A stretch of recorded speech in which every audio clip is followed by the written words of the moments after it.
पक्षीराज गरुडांनी भगवंताला इथं प्रश्न विचारला, महाराज मग हे 10 दिवस जे आपण जे श्राद्ध करतो त्यामध्ये तुम्ही सांगताय पहिल्या दिवशी दुसऱ्या असा अवयव तयार होतात, नेमका त्याचा कोणत्या जन्माला जातो? आम्हाला अशी काही खूण कळेल का की आमच्या वाडवडील आहेत, आमचे पितर आहेत, ह्यांना नेमकी कोणती गती प्राप्ती झाली?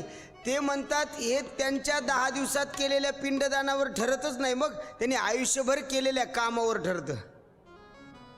नाही तर मग असं तर 10 दिवसात कोणी बी उदव उदव केलं असतं आहे की नाही, असं होणार नाही. मग त्याच्या केलेल्या, आणि मग काल आपण 2-4 गोष्टी बघितल्या होत्या बघा, सोनं चोरणारा कसा होतो, तर त्याची एक यादी, कारण 2-3 गोष्टी सांगितल्या. पक्षीराज गरुडाने सांगितले कोणी सोनं चोरत नाही, कोणी गाय मारत नाही, कोणी गुरुपत्नी गमन करीत नाही, पण याच्या व्यतिरिक्त जगात एवढेच पाप आहेत का? तर अनेक पाप आहेत. मग कोणता पाप केल्यावर कोणता जन्म मिळतो त्याच्याकडे बारकाईनं लक्ष द्या. आणि म्हणून जर कोणी या जन्मात तसं जन्माला आलं असेल तर आपण समजावं मागच्या जन्मात यांनी हेच पाप केलं म्हणून यावं लागतं. त्याला शास्त्राचा पुरावा आहे, मी काय माझ्या मनचं बोलणार नाही. ऐका, ब्रह्महत्या करणारा क्षयरोगी होतो, क्षयरोग होतो त्याला.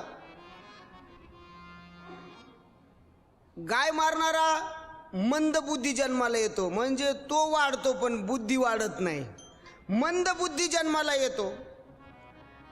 त्याचबरोबर किंवा विकलांग जन्माला येतो. जो मुलीला ठार मारतो ना, स्वतःच्या कन्येला मारतो ना, तो पुढच्या जन्मामध्ये कोडी जन्माला येतो, म्हणजे त्याच्या सर्व अंगाला कोड फुटतात महाराज. हे मागच्या जन्मामध्ये केलेलं पातक आहे. त्याचबरोबर ज्यांनी स्त्रीचा वध केला, स्त्री हत्या ज्यानं केली किंवा गर्भपात ज्यानं केला, तो त्या ठिकाणी एक महारोगी होऊन जन्माला येतो. ही कर्मगती आहे. म्हणून गुरुपत्नी गमन केल्याबरोबर चर्मरोगी, म्हणजे त्याला त्वचेचे आजार होतात.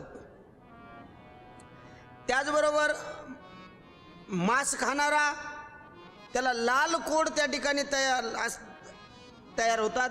जो सुरापान करतो तो किडक्या दाताचा, आवडीने अभक्ष खाणारा जलोदराचा रोगी होतो. इतरांना न देता त्यांच्यासमोर एकट्यानेच जे मिष्टान्न खातो त्याला मुख रोग होतो. काही काही लोक असतात ना अप्पलपोटे, आपलं आपण खावं, जर आपण आपलंच खाल्लं तर त्याला महाराज मुख रोग होतो, त्याला तोंडाचा आजार होतो, मग तोंडाचा कॅन्सर पण होऊ शकतो बरं. म्हणून माझी विनंती आहे, आपलं आपण बघा, आपलं आपण खाणं ही प्रकृती आहे, दुसऱ्याचं हिसकून खाणं ही विकृती आहे, पण आपल्यातलं दुसऱ्याला देणं ही माझ्या भारत देशाची संस्कृती आहे का नाही? पण देत असताना काय दिलं पाहिजे? संताच्या भाषेत बोलू, जे ज्याचे दान, जे जे जे आपण खातो ना तेच याचे, जे ज्याचे जेवण, प्रमाण असं आहे, जे ज्याचे जेवण तेची याचे काशी दान. तुमच्या दारात जर एखादा भिकारी जरी आला तर 2 दिवसाची शिळी पोळी त्याला देऊ नका. मग तुमच्या लेकराला जे जेव घालतात त्याच्यातली 1 द्यायची तर अर्धीच द्या, नाही द्यायची तर अजिबात देऊ नका. पण जर का आपण जे खातो त्याच्या व्यतिरिक्त दिलं तर पुण्य करता होय पाप, ते पाप होत असतं. म्हणून जे आपण खातो ते दिलं पाहिजे.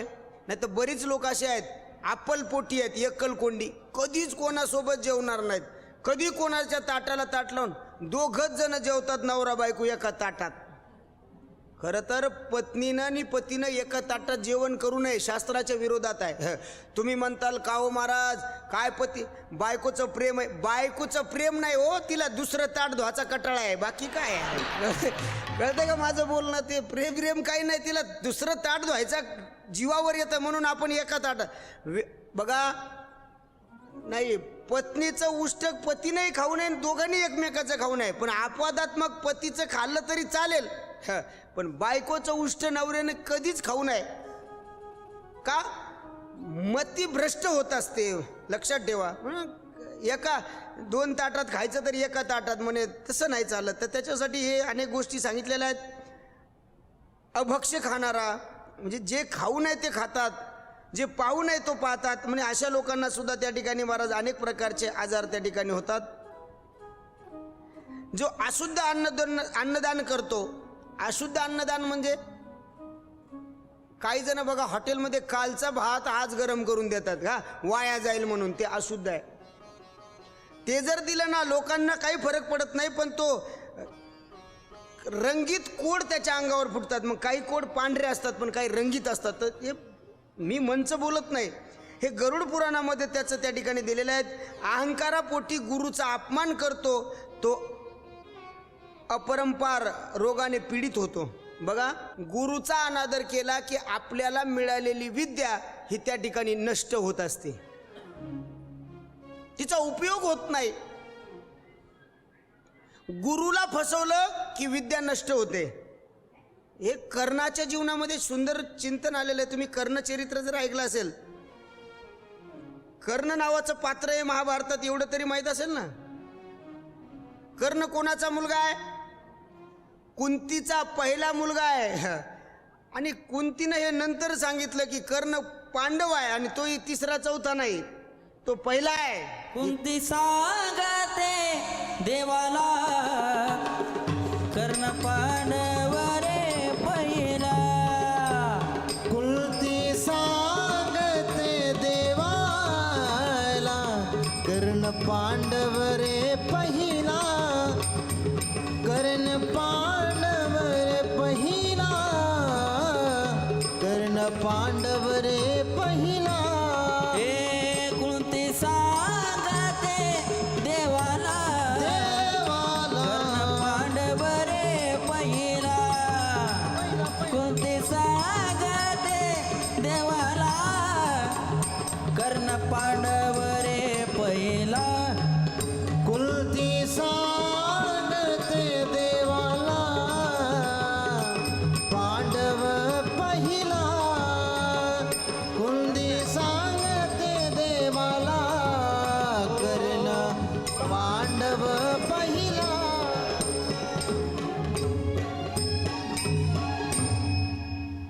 कर्णाला विद्या प्राप्त झाली होती, पण गुरुला वाटलं की हा ब्राह्मण म्हणून विद्या स्वीकारली आणि तो क्षत्रिय निघाला. हे जेव्हा कळालं तेव्हाच गुरुनं शाप दिला की तू ही विद्या निष्फळ ठरेल. ती युद्धात गेल्यावर कामा येत नव्हती. एक जणाला पोहता येतं पण पाण्यात पडल्यावर विसरतो. काय मरायला शिकायचं का पोहणं? काही उपयोग आहे?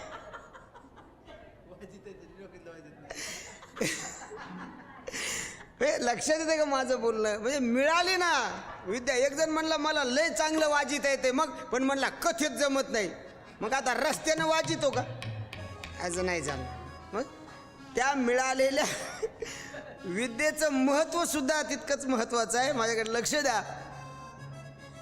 म्हणून ती विद्या, म्हणून गुरुचा कधी अनादर करायचा नाही, कारण गुरु गुरुच असतो.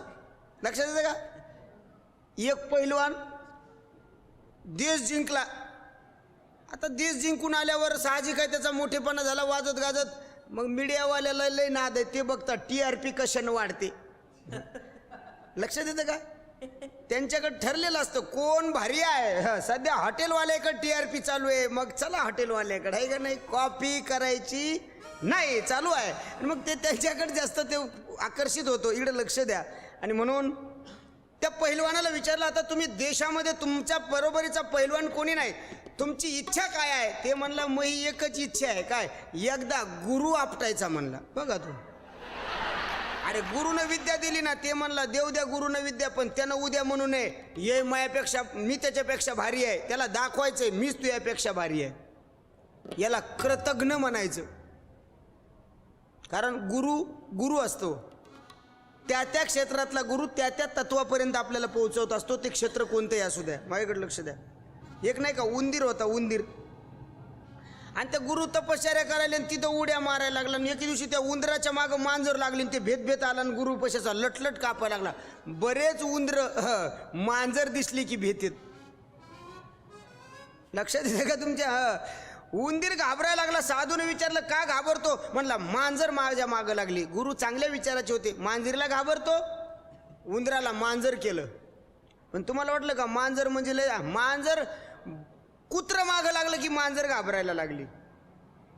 मग ती मांजर आल्यावर आता काय झालं म्हणे कुत्र मागं लागलं, कुत्रच केलं मांजराला. आता मांजर कुत्रा झाले आणि मग कुत्रा झाल्याच्या नंतर मग लागलं तिथं फिरायला. कारण कुत्र्याला वाटलं त्या झोपडीपाशी असताना मी वाघच आहे. कारण गली में कुत्ता भी शेर बनता है. गल्लीमध्ये कुत्र्याला वाटतं मी वाघ आहे. बऱ्याच जणांना वाटतं घरामध्ये दादागिरी करते तर हाय, बाहेर गेल्यावर कळतं हे वाघ नाही, येतो भिगी बिल्ली आहे. बघ आज असतं. पण ते कुत्रं त्या ठिकाणी शहाणपणा करू लागलं. पण एके दिवशी जरा असं पलीकडे गेलं की त्याच्या पाठीमागं लांडगच लागलं कुत्र्याच्या मागं. जे कुत्रं कोय कोय कोय कोय का पळाला म्हणे लांडगं मागं लागलं. साधू म्हणले तुला लांडगाच करतो. लांडगा झाल्यावर मग ते ढोंग करायला लागलं. लांडगं काय करायला लागलं? ढोंग करायला लागलं. कारण लांडगं लबाड आहे. वाघानं लांडगं पाहिलं की वाघ मागं लागला. लांडगं पळत आलं. म्हणला बाबा आता तर जरा शेवून वाचलो, कारण लबाड आहे ना, मला वाघ करा. महाराजांनी त्याला वाघ केलं. महाराज आता वाघ झाल्यावर त्यानं डरकाळी फोडली. कोणाव? महाराजाव. ते म्हणला यानंच मला वाघ केलं, याला एकदा खाल्लं की आपल्याला पुन्हा दुसरं कोणी काही बनवू शकत नाही. ज्यांनी आपल्याला एवढी मोठी विद्या दिली त्यांच्यावरच तोंड वासवलं. आणि तोंड वाचवल्याच्या नंतर आता महाराजाला त्या महाराजावर हल्ला करणार. महाराज म्हणले अरे मी तू गुरु आहे. त्यांनी लगेच त्याला त्या ठिकाणी म्हणले व्याघ्रहा तू मूषक भव, तू उंदीर हो. आणि मग त्या वाघाचा उंदीर झाला. सांगायचं तात्पर्य एवढंच आहे, गुरु काहीही करू शकतात म्हणून गुरुचा आदर करा. गुरुविन देव तुझा पाहता नाही त्रैलोकी. गुरुविन देव तुझा पाहता नाही त्रैलोकी. गुरुविन देह तुझ्या पाहता नाही त्रिलोकी. गुरुविन देह तुझा पाहता नाही त्रिलोकी. गुरु हा संत कुळीचा राजा. गुरु हा संत कुळीचा राजा. गुरु हा प्राण विसावा माझा. गुरु हा प्राण विसावा माझा. हो गुरुविन देव तुझा. गुरुविन देवन तुझा पाहता नाही त्रैलोकी. पाहता नाही त्रैलोकी. गुरु हा सुखाचा सागर. गुरु हा प्रेमाचा सागर. हो गुरु हा सुखाचा सागर. गुरु हा प्रेमाचा सागर. प्रेमाचा सागर. गुरुच्या बाबतीत आपण सन्मान केला पाहिजे, गुरुचा आदर केला पाहिजे. पण तो म्हणला एकदा, पहिलवान म्हणला एकदा मला गुरु पाडायचा आपटायचाच म्हटला. मग मीडियावाले माहीत नाही का, मग ते लगेच त्या गुरुकडे गेले. म्हणे आपला शिष्य देश जिंकलाय, त्याला तुमच्यासोबत कुस्ती खेळायची, तुमचं काय मत आहे? ते म्हणे माझं काहीच मत नाही. अहो माझा शिष्य मोठा झाला, मला याच्यात आनंद आहे. दोन लोकांनाच आनंद होतो महाराज जगात बरं आपण मोठं झाल्यावर. कोणाला? एक म्हणजे आपल्या आई वडिलाला आणि दुसरं म्हणजे आपल्या गुरुला. बाकी तुम्ही मोठं झालेले कोणालाच आवडत नाही. आणि तुम्ही म्हणता भावकीला तर आरारारा भावकी लयच खतरनाक. हे कोणालाच आवडत नाही. त्यामुळं आपण या दोन लोकांचा सन्मान केला पाहिजे. पण तो लयच म्हणतोय म्हटल्यावर मग गुरु तयार झाले, आखाडा तयार झाला, मग सगळे लोक पाहायला आले. गुरुच्या किती फासुळ्या मोडतात. मग रुग्णवाहिका तिथं तयार ठेवली. रुग्णवाहिका कळती का मराठीत सांगू? ॲम्ब्युलन्स तिथं आणलेली होती. आणि मग त्या ठिकाणी महाराज कुस्तीचा डाव चालू झाला. आणि बघता बघता हलकी वाजायला लागली. दोन्ही पहिलवानाचं अंग फुगायला लागलं. लोकायला वाटलं आता हा देश जिंकून आलाय. काय या म्हाताऱ्या पैलवानाला काय गुरुला करणार आहे? किती मिनिटात किती सेकंदात पाडतो म्हणून घडीकडे बघायला लागले. पहिला डाव सुरू झाला आणि गुरुनं जे शिष्य उचलला आणि पाठीवर आपटला, भात. गुरु शिष्य म्हणला हा गुरु खरा नाही. म्हणे काय झालं, यानं मला सगळं शिकिलं म्हणला पण हे डाव शिकिला नाही. गुरु म्हणला हे डाव उरफाट्या शिष्यासाठी राखून ठेवलेला असतो, ही गोष्ट लक्षात ठेवा. पण गुरु तो गुरुच असतो, त्याबद्दल काही दुमत नाही. म्हणून गुरुचा अपमान करणारा त्या ठिकाणी महाराज अनेक रोगानं पीडित होतो. वेदशास्त्राची निंदा करणारा पंडुरोगी होतो. पांढऱ्या रंगाचा रोग होतो त्याला, पंडुर नावाचा जो रोग असतो तो त्याला होतो. म्हणून वेदशास्त्राची कधी निंदा करायची नाही. वेदात काय आहे, शास्त्रात काय आहे, पुराणात काय आहे, हे संतांनी आम्हाला सांगितलं, त्याची निंदा करायची नाही. तुकोबाराय म्हणतात चारी वेदाची आहे पोटी, नाही नामाविन गोष्टी, शास्त्र करीती वादिवाद, आणि मुख्य अर्थ तो गोविंद. याच्यामध्ये काय आहे तर भगवंताचं नाम आहे, ते ज्ञानोबराय हरिपाठात म्हणतात. चौवेदी जाण, साईशास्त्री कारण, 18 पुराणे हरिशी गाती. या पुराणामध्ये शास्त्रामध्ये काय आहे तर भगवंताचं वर्णन आहे. आणि भगवंताचं गुणगान असल्यामुळं ह्या वेदांचा शास्त्राचा जो अपमान करतो, खोटी साक्ष देणारा मुका होतो. खोटी साक्ष देणारा मुका होतो. पंक्ती प्रपंच करणारा चकना होतो, लक्षात ठेवा. आणि चकना कळतो ना, चकना म्हणजे एक डोळा हेकना किदर बी देखना, याला म्हणायचं चकना. हा, जिलाबीकडे बघतो भजे मागतो, हे पंक्ती प्रपंच. स्वतःच्या पोराला वेगळी पोळी वाढली आणि शिकायला आलेलं गावाकडचं जावाचं पोरग, त्याला कालची पोळी वाढली, चकणी झाली बाई, चकणी. हा, लक्षात ठेवा. हा, दोष लागत असतो, त्यामुळं तो नको आहे. कुणाच्या लग्नात मोडा घालणारा विना ओठाचा, म्हणजे ओठ फाटलेला जन्माला येतो, दुसऱ्याचं लग्न मोडणारा.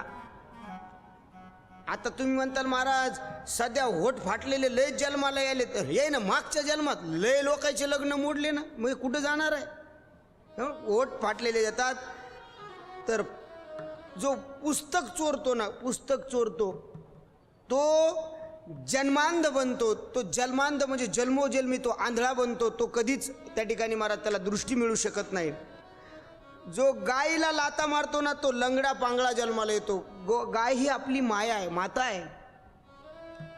गायीला आपण माता का म्हणतो माहित आहे? आपण गायीला माता म्हणतो आणि म्हशीला का मावशी म्हणतो का? म्हशीला मावशी का म्हणत नाही? गाय दूध देते, म्हैस सुद्धा काय देते? दूधच देते. पण गाय आणि म्हैस यांच्या दुधामध्ये खूप मोठं अंतर आहे. म्हणून गाय ही आपली माता आहे, गोमाता आहे. म्हणून गायीची सेवा करा, गायीची पूजा करा. रोज नैवेद्य काढला पाहिजे. नैवेद्य काढत असताना आपण त्याचे 4 भाग केले पाहिजे. घरी सुद्धा जसे पिंडदानाचे 4 भाग करतो ना, तसे आपण सुद्धा नैवेद्याचे 4 भाग केले पाहिजे. इकडे लक्ष द्या. पहिला भाग आपण अग्निदेवतेला अर्पण केला पाहिजे. निवद दाखवतो ना आपण अग्नीला. पूर्वी माऊल्या स्वयंपाक चुलीवर करायच्या, तर एवढं एवढं काय बनवायच्या? चिपट. तुमच्याकडे काय म्हणतात त्याला? हा, चिपट आहे का नाही? हा, एवढं एवढं चिपट त्या चुलीत टाकायच्या. पहिलं अग्निदेवाला द्यायचं. दुसरा भगवंताला नैवेद्य द्यायचा. आता भगवंताला नैवेद्य द्यायचा का निवद दाखवायचा? आपण देवाला नैवेद्य खाऊ घालायचा म्हणतच नाहीत. आपण काय म्हणतो? देवाला काय राहिलाय? नैवेद्य काय करायचा राहिला? दाखवायचा राहिला. म्हणजे आपण खाऊ घालण्याचा भाव सुद्धा ठेवत नाहीत. आपला भाव फक्त दाखवायचाच असतो. देवाला नैवेद्य दाखवायचा. बरं, देवाला नैवेद्य दाखवताना केवढा दाखवा? कमीत कमी आपण 1 पोळी खातो तेवढी तर ठेवा ना. एवढं एवढं चिपट. वा रे वा, चिपटी. असं कसं झालेलं? मोठं चिपट ठेवलं पाहिजे का नाही देवाला देताना? मोठी पोळी ठेवायची. गाईला दिलं पाहिजे आपण. एक गाईला नैवेद्य चारला पाहिजे, 1 भाग. याने घरामध्ये कलह निर्माण होत नाही, बरं, भांडण होत नाही. गाईला खाऊ घालणाऱ्याच्या घरात कधी भांडण होत नाही. आणि गाईच्या खाणारा जो गाईचं खातो ना, त्याच्या घरी भांडण लागल्याशिवाय राहत नाही. गोष्ट लक्षात ठेवा. म्हणून गाईला द्यायचं, गाईचं कधी खायचं नाही, हा त्या मागचा सिद्धांत आहे. आणि म्हणून त्या ठिकाणी महाराज सांगतात की आपण गाईला जर लाथ मारली तर आपण पांगळे म्हणून जन्माला येतो. जो खोटं बोलतो ना, तो तोत्रा किंवा बोबडा म्हणून जन्माला येतो. इकडे लक्ष द्या. खोटं बोलणारा पुढच्या जन्मात बोबडा होऊन जन्माला येतो, म्हणून खोटं बोलायचं नाही. खोटं बोललं की पुढच्या जन्मात बोबडा म्हणून जन्माला येत असतं, ही गोष्ट लक्षात ठेवा. मग बोबडा जन्माला आल्यावर मग लय अवघड आहे. मग म्हणायचं असतं भाकर आणि मग म्हणतो काकर. मग म्हणतो अभंग म्हणायचा असतो मातृ पितृ भात्र सगोत्र अपार चतुर्भुज नर होऊन ठेले. तो म्हणतो मातू पितू भातू सगोत अपाय चकुभुज नय होऊन जे. यानं काय होतं, बोबडा बोलायला सुरुवात करतो. म्हणून खोटं बोललं ना की महाराज त्या ठिकाणी बोबडा म्हणून जन्माला येत असतो. म्हणून आपण कधी खोटं बोलायचं नाही. जो खोटं आहे हे माहीत आहे तरी सुद्धा जाणून बुनून दुसऱ्याचं मिटक्या मारून ऐकतो ना, महाराज म्हणतात तो पुढच्या जन्मात बहिरा जन्माला येतो.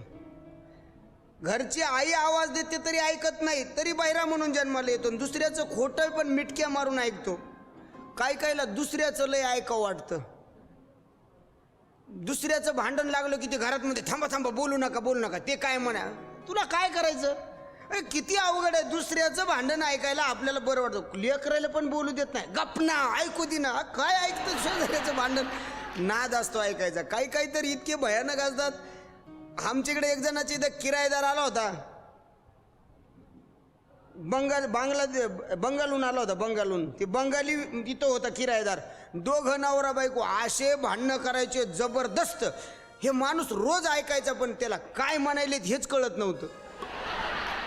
ते म्हणायचं चांगलं भांडत येत पण काय म्हणतात कळना. बायकोला म्हणला एक काम कर, मला म्हणला आताची आता रिझर्वेशन करून दे म्हणला. मी बंगाललाच जातो. बंगालला गेला आणि 6 महिन्यात तिकडलं सगळं शिकून आला भाषा. आता म्हणला हे भांडले की मला कळणार आहे. कशासाठी गेला? शिकायला. काय शिकायला? भाषा. कशासाठी? भांडण ऐकायसाठी. आणि मग तिथून आला, मनमाडच्या स्टेशनवर उतरल्याबरोबर बायको म्हणली मालक लवकर या. ते म्हणला मनमाडला आलोय. अहो जाऊ द्या म्हणे, लवकर या म्हणे. काय झालं म्हणला, जे आपले इथं किरायाने होते का त्यांनी आपली रूम सोडून दिली. काय उपयोग झाला याची विद्या शिकून सांगा बरं. असे उपद्व्याप सांगितले कोणी. दुसऱ्याचं खोटं आहे हे ऐकणारा पुढच्या जन्मात बहिरा होतो. आणि बहिरा झाला की मग लयच फजिती होते महाराज. मग बहिऱ्याची कथा कोणाला सांगाव. बहिरा झालो या जगी, बहिरा झालो या जगी, बहिरा झालो या जगी, बहिरा झालो या जगी, बहिरा झालो या जगी, बहिरा झालो या जगी, बहिरा झालो या जगी, बहिरा झालो या जगी. नाही ऐकिले हरी कीर्तन, नाही ऐकिले हरी कीर्तन, नाही केले पुराण श्रवण, नाही केले पुराण श्रवण, नाही वेदशास्त्र पठन, नाही वेदशास्त्र पठन. करती बहिरा झालो त्या गुण,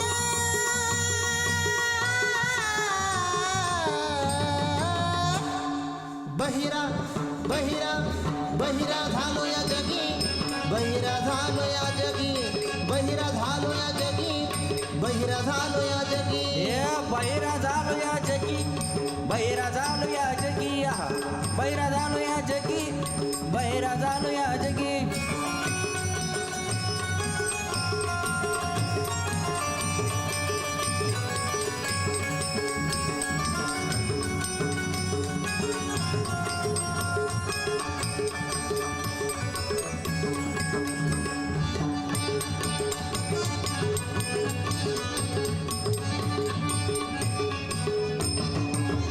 माता माऊली पाचरिता शब्द नाही दिला मागोता, बैरा झालो नरदेही येता, एका जनार्दनी स्मरेन ता, एका जनार्दनी स्मरेन ता. बैरा झालो या जगी, बैरा झालो या जगी, बैरा झालो या जगी, बैरा झालो या जगी. ए बहिरा झालो या जगी, बहिरा झालो या जगी, बहिरा झालो या जगी, बहिरा झालो या जगी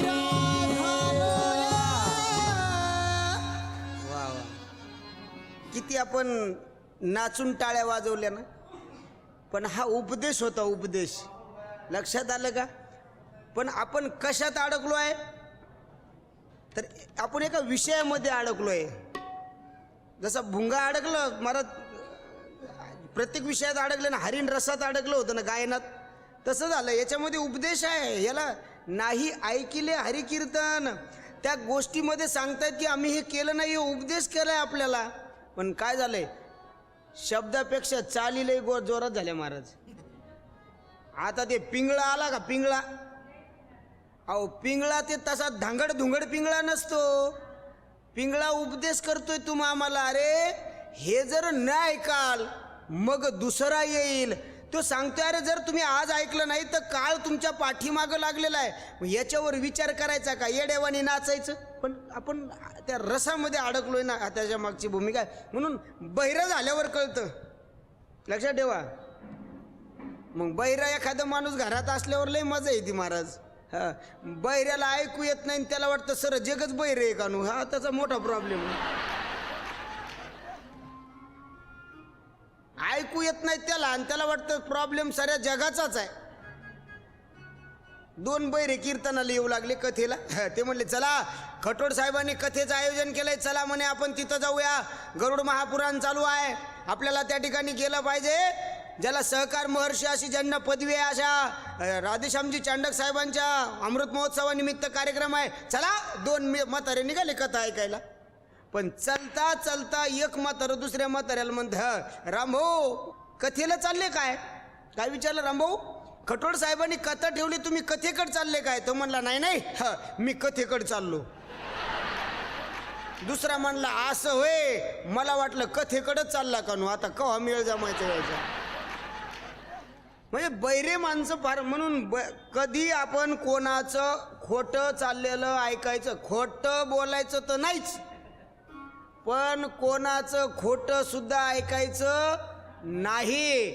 नाही तर बहिरं व्हावं लागतं. बहिरं झाल्यावर मग म्हातारी नुसती होटाकडे पाहती, ही काहीतरी बोलायली, मला शिव्या तर देत नसन, गप ना. आता ती चांगलं बोलली तरी, पण हे बहिरे लय करामती असते. होटाच्या हालचालीवरून ओळखतात की हे नेमकं काय बोलायलात. याला मराठीमध्ये लिप सीन म्हणतात. लक्षात येतं का? त्या होट पाहण्यावरून ते ओळखतात की आपण कशा पद्धतीनं त्या ठिकाणी हे करतो. म्हणून बहिऱ्या माणसाची अवस्था इतकी दुरावस्था असते महाराज. बहिऱ्या माणसांनी काय केलं पाहिजे? शांत राहिलं पाहिजे आणि संयमाने राहिलं पाहिजे. हा, याच्यानं मी यायला संकट होतो, बाकी दुसरं काही नाही बघा. हे त्याच्यामुळं संकट व्हायचे असतात. आणि दुसऱ्या भागात जरा जास्तच लक्ष देतात, बाकी काही नाही. शांतपणे संयमाने यांचा भाव चालू असतो. इकडे लक्ष द्या. ही म्हातारी, अहो ऐकू त्याला येत नाही, त्याला वाटतं सगळं जग बहिर आहे. मी एका गावात कीर्तनाला गेलो होतो. एक म्हातारी बिचारी कोपऱ्यात बसली होती खुर्ची. मला काय नाद आहे काय माहित. मी म्हटलं लांबूनच, म्हणलं आजी बरी आहे का तब्येत? आता मी एवढं म्हणल्या होत्या म्हातारीनं गप बसवणं. ती म्हातारी खुर्चीहून सायसानं उठून माया कानाजवळ आली, माया कानाजवळ येऊन म्हणती आ, एवढ्या जोरात म्हणली, मग कानठळी बसली. ऐकू येत नसेल तर किती अवघड आहे. लय बहिरे एका जागेवर आल्यावर तर लयच अवघड होतं. त्याच्यामुळं कोणाचं खोटंच ऐकायचं नाही, त्यानं आपल्याला बहिरेपणा त्या ठिकाणी येत असतो. विष प्रयोग करणारा वेडा किंवा उन्मत्त जन्माला येतो. दुसऱ्यावर विष प्रयोग करणारा, मागच्या जन्मात कोणावर विष प्रयोग केला तर वेडा किंवा उन्मत्त जन्माला येतो. लोक म्हणतात चांगलं आहे हो, पण रस्त्यानं छिंडायला 4-4 महिने आंघोळ करत नाही, पार त्याच्या त्या ठिकाणी रस्त्यानं कागद काय व्यस्त आहे, बाटल्या काय व्यस्त आहे. याचं कारण आहे तो आताचा दोष नाही, त्यानं मागच्या जन्मामध्ये केलेलं त्याचं पातक आहे आणि त्याचा परिणाम त्याला आता भोगावं लागतं आहे. विष प्रयोग करणारा त्या ठिकाणी वेडा किंवा उन्मत्त जन्माला येतो. आणि सगळ्यात महत्त्वाचं, दुसऱ्याच्या घरात आग लावणारा टकला होऊन जन्माला येतो. हे मी सांगत नाही, हे मी सांगत नाही. आणि हे या जन्मातलं अजिबात नाही, हे मागच्या जन्मातलं आहे. त्याची दुरुस्ती करायसाठी हा जन्म आहे आणि त्याच्यासाठी हे गरुड पुराण आहे. आपण मागच्या याच्यामध्ये सांगितलं की विष प्रयोग करणारा वेडा जन्माला येतो आणि आग लावणारा टकला जन्माला येतो. आपल्याला हसू आलं ना, म्हणजे दुसऱ्याच्या आजारात आपल्याला हसू येतं. बोबडा माणूस म्हणलं की मातू पितू भातू म्हणायला लागलो आपण, त्याचा आनंद वाटतो. दुसऱ्याच्या व्यंगाचा आपल्याला आनंद वाटत असेल तरी महाराज म्हणतात हा उपदेश आहे, ह्याच्यातून आपण सावध व्हायचं, ह्याच्यातून आपण शिकायचं. गरुड पुराण सांगतं की आपल्याला इथून पुढच्या जीवनामध्ये आपल्याला अशी वेळ येऊ नये, अशी परिस्थिती राहू नये आणि आपली मनस्थिती चांगली राहावी, याच्यासाठी या गोष्टी अत्यंत करणं गरजेचं आहे. त्याचबरोबर मांस खाणारा रोगीट जन्माला येतो. रत्ने चोरणारा हलकट प्रवृत्तीमध्ये जन्माला येतो महाराज.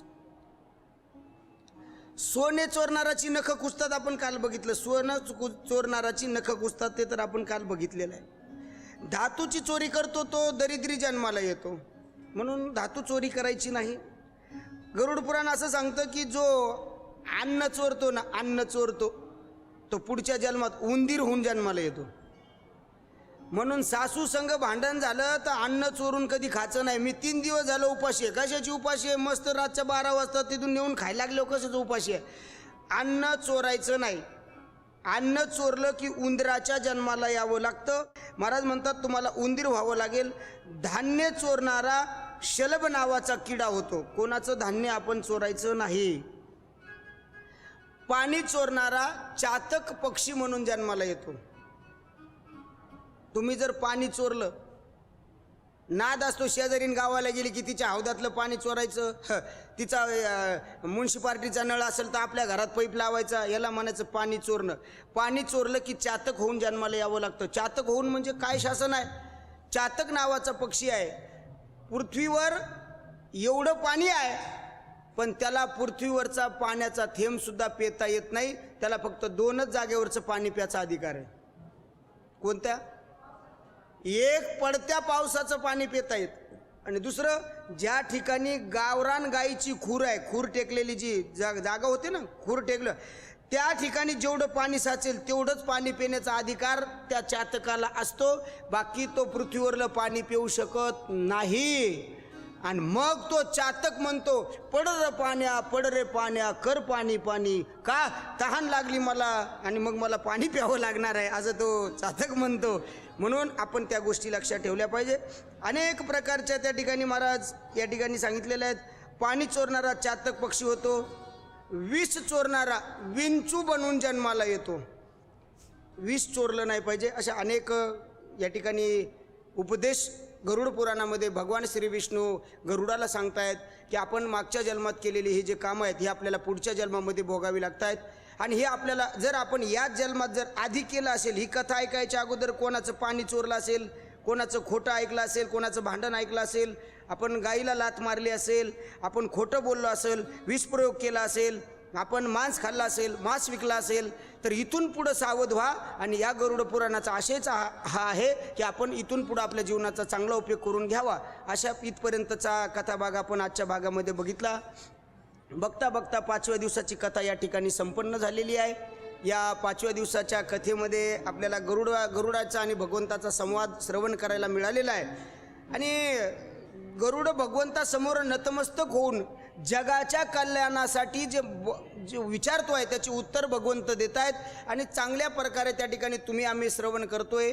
या खटोळ प्रतिष्ठानच्या माध्यमातून अमृत महोत्सव भाईश्रींचा आहे, त्या माध्यमातून आपण महाराष्ट्रभर नव्हे देशभर बाहेर देशात सुद्धा ही कथा श्रवण करतोय. त्याचा सर्वांना आपल्याला तो अवश्य लाभ मिळतो. इथून पुढे सुद्धा आपण ही कथा अशीच श्रवण करावी अशी माफक अपेक्षा आपल्यासमोर ठेवतो. आणि आजच्या या आपल्या 5व्या दिवसाच्या कथेला याच ठिकाणी पूर्णविराम. पुंडलिकावर विठ्ठल श्री ज्ञानदेव तुकाराम पंढरीनाथ भगवान की जय. ज्ञानेश्वर महाराज की जय. जगद्गुरु तुकाराम महाराज की जय.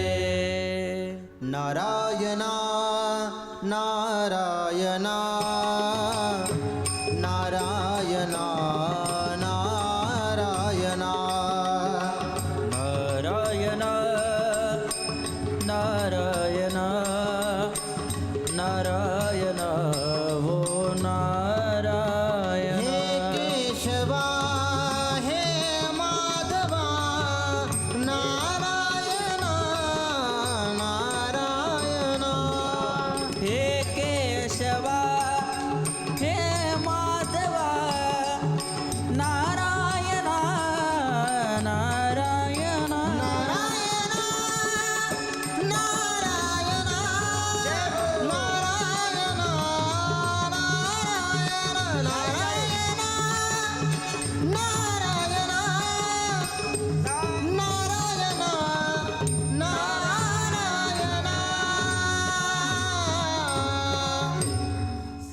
आजची कथा छान झाली.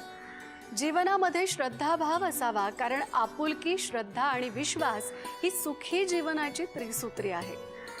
आता मात्र वेळ झाली आहे या भागामध्ये भावार्थ ज्ञानेश्वरी श्रवण करण्याची.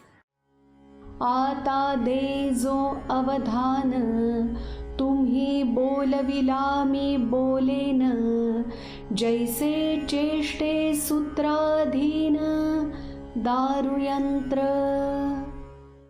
शास्त्रीजी रामकृष्ण.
समोरचा माणूस जर आपली स्तुती करत असेल तर कुठेतरी कंटाळा येतो ना आपल्या स्तुतीचा. हो. मग आपण त्याला म्हणतो थांब थांब, तुला काय बोलायचं असेल ते बोल. तर तुला काय बोलायचं असेल ते बोल या शब्दाची वाट पाहत होते. बरं बरं. आणि गुरुदेव बोलत नव्हते, गुरुदेव लक्ष देऊन ज्ञानेश्वरी श्रवण करत होते. आणि मग अचानक ज्ञानोबाला निवृत्तीनाथ म्हणतायत स्तुती सोड आणि ग्रंथ सांग. माऊली म्हणतात आम्ही थोडं स्तुती करत होतो. मग काय? श्रीमुखे म्हणा तुम्ही ग्रंथ सांग याची वाट पाहत होतो. किती छान. आणि ती वाट इथं पाहतायत ते. आता देईजो अवधान, गुरुदेव माझं झालेलं आहे, तुम्ही लक्ष द्या. पहिल्यांदाही लक्ष द्या म्हटलं, आताही लक्ष द्या म्हणतात. आता देईजो अवधान मी बोल. आता ते त्यांनी कसं म्हणावं? आता देईजो अवधान म्हणले की गुरु सावध झाले, पण ग्रंथ सांग म्हटलेले नाही. मग पुन्हा दुसरी स्तुती प्रारंभ करतात. मी कोण बोलणारा? तुम्ही बोलविला मी बोलेल. तुम्ही जर मला बोलायला लावलं तर मी बोलेल, मी बोलणार नाही. जैसे चेष्टे सूत्राधीन दारू यंत्र. जुन्या काळातला दृष्टांत आहे हा. कठपुतलीचा दृष्टांत आहे. सूत्राधीन म्हणजे कठपुतली नाचवत असताना त्याच्या हाताला दोरे बांधलेले असतात आणि ते दोरे हलवल्यानंतर खालच्या कठपुतळ्या हालतात. ज्ञानोबा म्हणतात मी कठपुतली आहे, तुम्ही दोरा प्रारंभ करा, मी नाचायला सुरुवात केली. निवृत्तीनाथांच्या लक्षात आलं आपल्याकडून त्याला आज्ञा पाहिजे. हो. लवकरात लवकर ग्रंथाकडे चित्त दे, आमच्या आकांक्षा ताणू नकोस.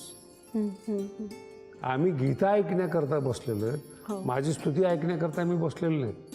मी अवधान द्यायचे दिलेत. आता नवीन मी बोलविलंय, मी बोलेल असं काही बोलू नकोस. आता फक्त एकच. म्हणून यातून एक संदेश असा जातो, कोणत्याही शिष्याने आपल्या जीवनात नवीन काही प्रस्तावना असेल, नवीन काही उद्घाटन असेल, नवीन काही विचारसरणी असेल, गुरुचं स्मरण करावं. वा. त्यांची आज्ञा घ्यावी आणि मग आपल्या कार्याला प्रारंभ करावा. म्हणजे ज्ञानोबा ती संस्कृती इथं पाळत आहेत. हो हो बलवत अनिष्टानुबंधित वगैरे वगैरे पुढचे विषय वेगळे. म्हणून देवाला नमस्कार पाप ध्वंस व्हावा म्हणून करू नये. आपल्या घरातली कुलदेवता आहे, परंपरा आहे, परंपरा जपण्यासाठी नमस्कार करावा. वा. आणि मग पुढच्या विषयाला ज्ञानोबा प्रारंभ करतात. तो विषय कुठला आहे तो आपल्याला उद्याच्या तो भागामध्ये उद्यापासून आपली ज्ञानेश्वरी सुरू होते. ज्ञानेश्वरी मधल्या काही निवडक ओव्यांचा गूढार्थ म्हणजे भावार्थ ज्ञानेश्वरी. यातली प्रत्येक ओवी इतकी खोलामध्ये समजून घेणं म्हणजे खरोखरच आपल्यासाठी अत्यंत भाग्यप्रद आहे.